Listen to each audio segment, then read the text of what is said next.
अस्सलाम वालेकुम dare candidates, उम्मीद करता हूँ कि आप लोग ठीक होंगे, खैर खैरियत से होंगे। तो डेयर कैंडिडेट्स, हमने पिछले लेक्चर में जो है हमने अपना फर्स्ट चैप्टर कंप्लीट किया था। तो उसमें हम एक्सरसाइज नंबर 1 तक हमने उस चैप्टर को एंड किया और उसके बाद हमने जो थे एक्सरसाइज नंबर 1 का टेस्ट लिया था और उसके बाद जो है कंप्लीट भी हमने चैप्टर का टेस्ट बनाया था, जिसमें हमारी एक्सरसाइज नंबर 1 भी थी और चैप्टर भी इंक्लूड था। तो आज जो है हम अपना जो है ना चैप्टर नंबर 2 स्टार्ट करने लगे हैं, जिसके अंदर हमने मज़ीद कॉन्सोनेंट्स पढ़ने हैं। पहले हमने जो कॉन्सोनेंट्स पढ़े थे ना, तो वो हमारे थे G P B T D चे जे। तो आगे भी इसी तरह हमारे पेयर्स हैं, एफ वी का पेयर, थे दे का पेयर, एस जेड का पेयर, एस जेड भी एस जी भी कह सकते हैं इसको, उसके बाद शे ये का पेयर। तो इनको भी आपने अच्छे तरीके से याद रखना है, क्योंकि आपके जो कॉन्सोनेंट्स हैं ना वो मेन जो है ना मोस्ट इंपॉर्टेंट हैं। जिस तरह पी बी टी डी चे जे, उसके बाद हमने वावल ए ई पढ़ा, तो वो मोस्ट इंपॉर्टेंट हैं। तो आज हम चैप्टर नंबर 2 के अंदर, ये चैप्टर नंबर 2 आप देख रहे हैं, तो इसके अंदर जो हम पढ़ने वाले हैं वो हमारा है एफ वी, थे दे, एस जी और शे ये। तो मैं आपको लिख के दिखाऊंगा कि एफ वी जो है ना इस तरह हम पेयर इस तरह किस तरह जो है इनके हम इनको लिखेंगे। तो सबसे पहले आपने जो है ना एफ वी, एक पेयर तो आपका ये हो गया। उसके बाद जो हमारा थे और दे, एक पेयर हमारा ये हो गया। थे दे के अंदर मैं आपको जो है ना फ़र्क बताता हूँ कि फ़र्क है क्या इसमें, ठीक है, वो मैं आपको बता देता हूँ। उसके बाद जो हमारा ना ये है एस और जी का पेयर, ये एस और ये जी, तीसरा पेयर हमारा ये हो गया। उसके बाद है शे और ये का पेयर, एस एच को हम बोलेंगे शे, इसको इश भी बोल सकते हैं। इसके ये जो हमारा जेड है इसको हम बोलते हैं ये। तो ये हमारा है फोर्थ पेयर। तो जब हम इनको पेयर की शक्ल में याद करते हैं तो हम ये अच्छे तरीके से याद हो जाते हैं। तो आप लोगों को चाहिए कि आप इनको पेयर के तरीके से याद करिए, जैसे एफ वी, थे दे, एस जेड, शे ये। इसका एक फ़ायदा तो ये है इनको पेयर से याद करने का, क्योंकि इसकी स्ट्रोक जो इनकी हैं वो सेम होती हैं। तो अब आप देख रहे होंगे कि आपको यहाँ पे एफ़ की जो है ना शॉर्ट फॉर्म है, जो सॉरी स्ट्रोक है, वो जो है ना आपको लाइट नज़र आ रही है, वी की हैवी नज़र आ रही है। तो फ़र्क क्या है? क्योंकि एफ़ की जो आवाज़ है वो लाइट है, जिसकी वजह से उसकी स्ट्रोक जो है ना वो लाइट है। इसी तरह जो हमारी वी है, इसकी जो आवाज़ है थोड़ी सी हैवी है, जिसकी वजह से उसकी स्ट्रोक जो है वो डार्क है। इसी तरह थे है, इसकी आवाज़ जो है ना वो लाइट है, जिसकी वजह से इसकी स्ट्रोक भी लाइट है। इसी तरह दे की आवाज़ जो हैवी है, जिसकी वजह से इसकी स्ट्रोक भी डार्क है। इसी तरह जो एस है, इसकी आवाज़ लाइट है, जिसकी वजह से इसकी स्ट्रोक भी लाइट नज़र आ रही है। इसी तरह जो जेड है, इसकी जो स्ट्रोक है वो हैवी है, क्योंकि इसकी आवाज़ जो है वो एस के मुकाबले में हैवी है। इसी तरह शे की जो आवाज़ है वो हैवी है, इसकी वजह से शे की जो आवाज़ है वो लाइट है, इस वजह से इसकी स्ट्रोक भी लाइट है। इसी तरह जो है जो हमारा ये है, इसकी जो आवाज़ है हैवी है शे के मुकाबले में, जिसकी वजह से इसकी स्ट्रोक जो है वो भी डार्क है। तो अभी मैं खुद आपको जो है राइट करके बताता हूँ। तो आपने जहन में रखना है कि आपने 1/3 मतलब एक लाइन के 1/3 में स्ट्रोक को लिखना होता है। जिस तरह ये एफ़ की स्ट्रोक है, इसी तरह ये वी की थोड़ी हैवी है, इसी तरह थे की लाइट और दे की हैवी, इसी तरह जो आपका एस है उसकी लाइट और जो जेड है उसकी हैवी, इसी तरह जो आपका शे है उसकी लाइट और जो ये है उसकी हैवी स्ट्रोक होगी। तो इसी तरह जो है ना पहले जो चैप्टर आप पढ़ के हैं उसमें शॉर्ट फॉर्म उसने दी हुई थी नीचे, लेकिन इस जो है दूसरे चैप्टर के अंदर उसने शॉर्ट फॉर्म आपकी ये दी हुई हैं। लास्ट कॉलम में आप देखेंगे ना ये लिखा हुआ ऊपर शॉर्ट फॉर्म्स फॉर, वो ये कह रहा है जो ये आपकी वी की स्ट्रोक है, ये वी की, ये आपको नज़र आ रही होगी, वी की स्ट्रोक है।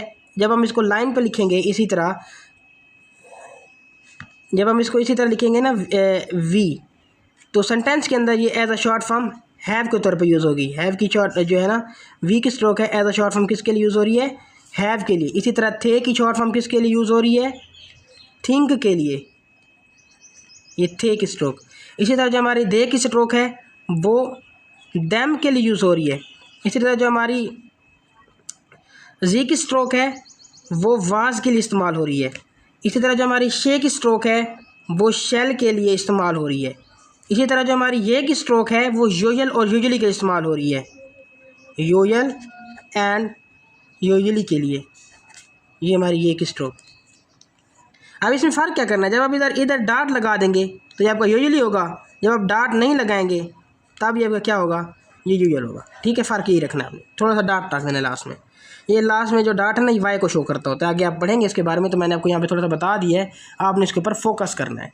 ठीक है, तो उसके आगे जो उम्मीद करता हूँ कि आपको ये चीज़ें समझ आ रही होंगी। एफ वी थे दे एस जेड और शे ये आपको समझा दिया, तो उम्मीद करता हूँ कि आपको इसकी समझ आ गई होगी। उसके बाद जब आपको शॉर्ट फॉर्म पढ़ाएंगे तो नीचे जो अभी हम जो वर्ड बन रहे हैं ये ज़रा इनको हम जो है इनकी प्रैक्टिस करते हैं। तो पहला वर्ड हमारा जो है ना वो है दे। आपको नज़र आ रहा होगा, ये देखें दे, ये TH दे। अब ये दे तो आ गया, उसके बाद हम ए लगा देंगे, ये बन जाएगा हमारा दे। इसी तरह एस की अगला वर्ड है से, ये एस और ये ए, ये बन गया से। इसी तरह का अगला हमारा वर्ड है फेड, ये हो गया फेड, ये एफ, ये ए और ये डी, ये बन गया फेड। इसी तरह अगला हमारा जो वर्ड है वो है फेथ, तो ये एफ ए और ये बन गया थे, ये बन गया हमारा फेथ। इसी तरह हमारा अगला वर्ड है शेप, ये शे, ये ए और ये पी, ये बन गया शेप। इसी तरह अगला हमारा वर्ड है बेध, ये बी, ये ए और दे, बेध। लेकिन आप लोगों ने इस तरह इसको लिखना है, सॉरी आपने ना वावल बाद में डाला करें, क्योंकि मैं आपको समझाने के लिए इस तरह कर रहा हूँ। तो आप इस तरह डाला करें, बे, ये दे, बेद और ये बेद बन गया, ठीक है। ये वावल बाद में लगाया करें, मैं आपको समझाने के लिए जो है ना वावल पहले लगा रहा हूँ ताकि आप लोगों को किसी किस्म का मसला ना हो। अगला वर्ड है हमारा शेड, SHADE शेड, शे और ए, शे उसके साथ डी हो गया शेड। इसी तरह हमारा जो नेक्स्ट वर्ड है वो है फेड, FED फेड, ये एफ और ये लाइट डॉट, ये बन गया फेड। इसी तरह हमारा एक वर्ड है फैच, एफ और चे, फैच। इसी तरह हमारे वर्ड है डेथ, डी और थे, डेथ। अगला हमारा वर्ड है शेड, शे और डी, ये बन गया शेड। उससे अगला वर्ड है हमारा ऐसे, तो ऐसे में देखें ये ई, ये एस और ये ए, ऐसे। तो आप लोगों ने ये ध्यान रखना है जब आप ऐसे लिख रहे हो, ऐसे वर्ड दोबारा आपको बता देता हूँ मैं। ऐसे एस की स्ट्रोक डालनी है, ये देखना है पहले ई वाला आया है, उसके बाद ए वाला आया है, ये ऐसे बन गया। अच्छा, मैं अपने स्टूडेंट से पूछता होता हूँ कि अगर मैं ये डाट ना लगाऊँ तो क्या बनेगा, ये अगर डाट ना हो तो क्या होगा। अगर ये डाट ना होगा तो ये से होगा, लेकिन ये से है, लेकिन जब लाइट डाट देंगे ये ऐसे बन जाएगा वर्ड। तो इस तरह भी वर्ड को आप देखा करें अच्छे तरीके से ताकि याद किया करें। तो आप उम्मीद करता हूँ कि आप लोगों को यहाँ तक समझ आ गई होगी। तो आप लोगों को मज़ीद भी समझ आ जाएगी, क्योंकि जब आप इसको बार बार करेंगे तो आपको फिर मज़ीद जो इसके बारे में ज़्यादा इन्फॉर्मेशन आपको मिलेगी। जब आप इसको करेंगे, इसकी प्रैक्टिस करेंगे, तब आपको इससे ज़्यादा फ़ायदा होगा। तो आप लोगों ने यही करना है कि आपने मज़ीद प्रैक्टिस करनी है इसकी। तो उम्मीद करता हूँ कि आपको ये चीज़ें यहाँ तक समझ आ गई होंगी।